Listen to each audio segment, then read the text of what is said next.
राम कथा गाने ऑकलैंड में। तो जो भैया बुलाए थे उनका फार्म हाउस था, वहां कोई रहता नहीं था, तो फार्म हाउस में हम लोग रुके थे। हम थे, विनय थे, विनायक थे, और उसके पीछे बहुत बड़ा एक मैदान था। तो जो फार्म हाउस था, मैदान के दूर में एक आदमी के पास मुर्गे थे, मुर्गे, बड़े बड़े मुर्गे। मैं उतना बड़ा मुर्गा नहीं, उतना बड़ा दिखा दिया। दूसरा का आप कहाँ लाए थे भैया? सरकार एक जगह ना कोर्ट में गवाही देनी थी, कोर्ट में। तो गवाह पैसे पर बिकते हैं ना, मिलते हैं गवाही देने वाले कोर्ट के बाहर पैसे पर। तो एक गवाह देने वाला, उसका ही काम था, सब जगह गवाही देता था। तो बोला 500 रुपए में गवाही दे दूंगा मैं।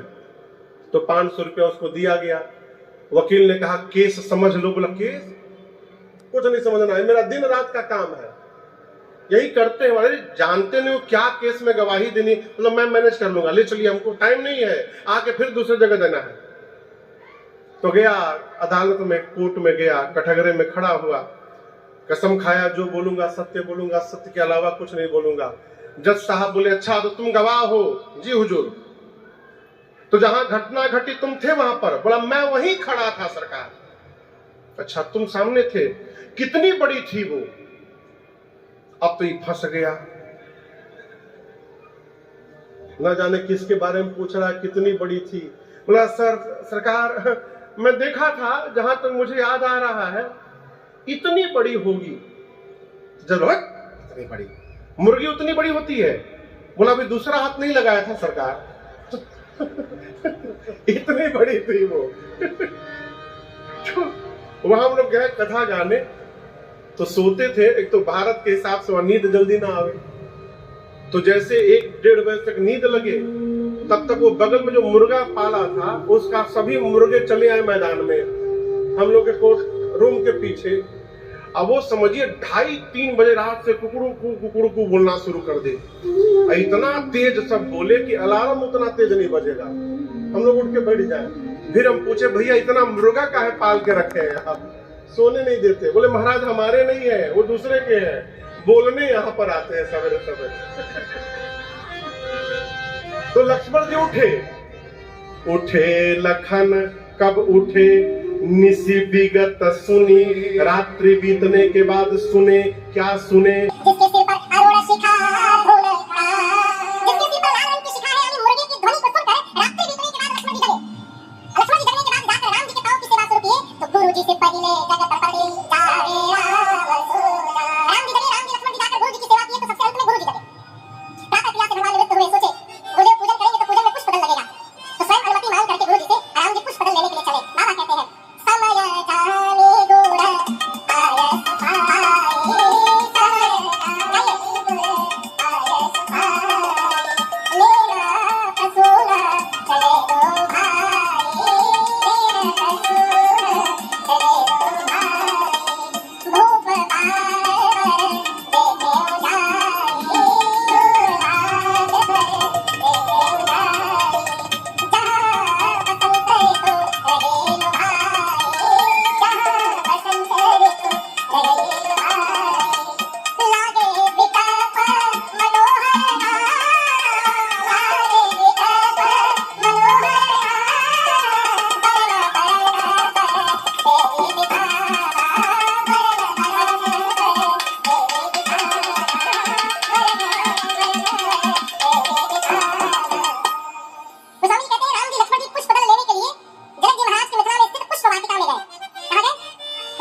अंग्रेजी वाला गर्मी का समय है दिसंबर, हाँ ठंड का समय, लेकिन यहाँ द्वारिका में ठंडी है नहीं है, ठंडी में यहाँ गर्मी है।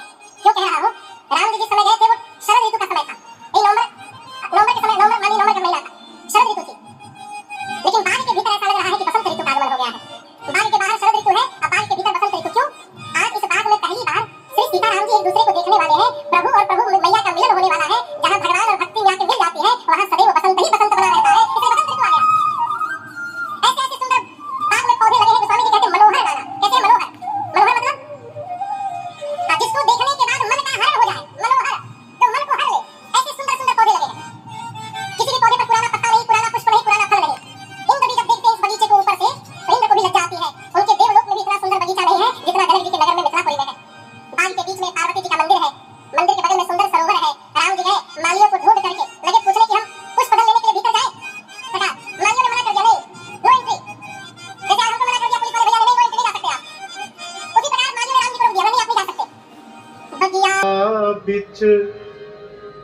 आप लोगों को हम लोग जाने न दई हो, राम जी बिनती सुनो। हम आपको भीतर नहीं जाने देंगे।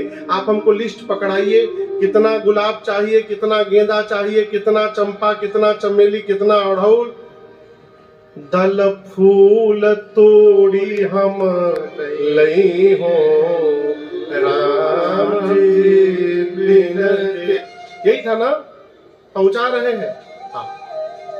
उसी प्रकार माली बोले हम आपको भीतर नहीं जाने देंगे, आप लोग बाहर खड़े रहिए, लिस्ट पकड़ाइए, जो जो लिस्ट है हम जाते हैं भीतर से तोड़ के लाके आपको दे देंगे।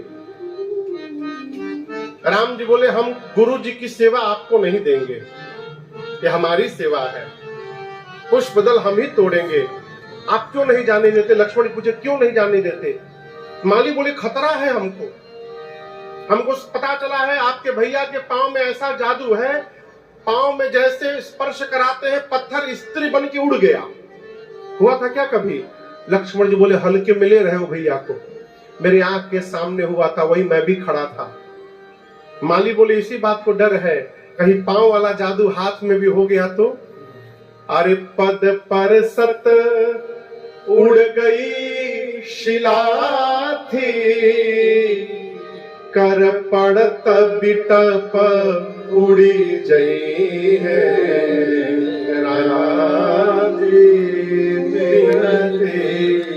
कहीं वही जादू हाथ में हो गया, राम जी पेड़ पौधा छूने लगेंगे, सारे पेड़ पौधे उड़ गए तो हम क्या करेंगे? नहीं नहीं नहीं जा सकते। लक्ष्मण जी बोले उसकी गारंटी हम लेते हैं, आपका कोई पौधा कम नहीं होगा, अब जाने दीजिए। बोले एक खतरा और है। लक्ष्मण जी बुरा मत मानिएगा, आप भले गोरे हैं लेकिन जितने सुंदर आपके भैया लग रहे हैं ना उतने सुंदर आप नहीं लग रहे हैं। आपके भैया का मुख ना एकदम गेंदा का फूल है ना, लेकिन आप इसको कमल मान लीजिए। आपके भैया का मुख एकदम कमल के पुष्प जैसा है?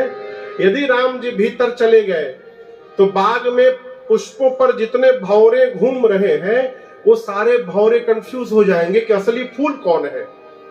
और हमको डर है कि सारे भौरे फूलों को छोड़कर आपके भैया के मुख पर ही मंडराने लगेंगे, इसलिए हम आपको जाने नहीं देंगे।